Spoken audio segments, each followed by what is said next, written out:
Where is Sergeant Gutesa, sir? Okay, right after, nung nagginagawa yung affidavit niya, ang isa doon sa mga pinalagay namin, no, pinalagay ko sa kanya is, humingi ka na ng witness protection program.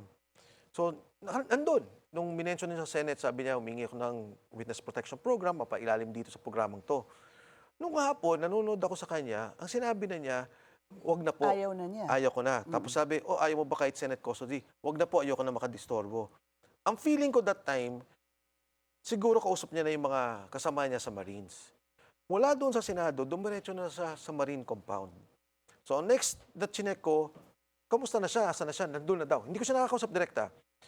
Nalaman ko yung pamilya naman, in fairness to the Marines, kinupkup ka agad.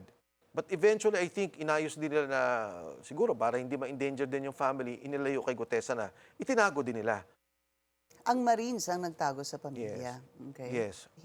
At hiniwalay kay Sergeant Gutesa. Hanggang ngayon, nandun pa siya. Saan? Sa Philippine Marine Compound, sa Bonifacio. Is that so, sir? Yeah. Okay. And then, several days ago, may tumawag na kaibigan sa media. Sabi niya, sir, totoo bang inambush si Gutesa? So, ako naman nabigla, tinawagan ko. Sabi ko, ano to?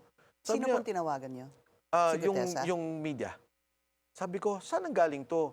Then he mentioned a governor's name. Galing kay governor ganito po. So medyo nag-ano na ako na hindi to fake news or walang pinanggagalingan na parang nagchichismis lang.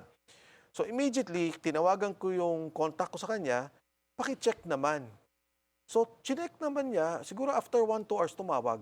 Sabi niya, Sec, walang problema, safe siya, pero totoo. May nahuli ang Marines na umaaligid sa kanya. Hindi namin alam kung ambush, hindi namin alam kung stakeout,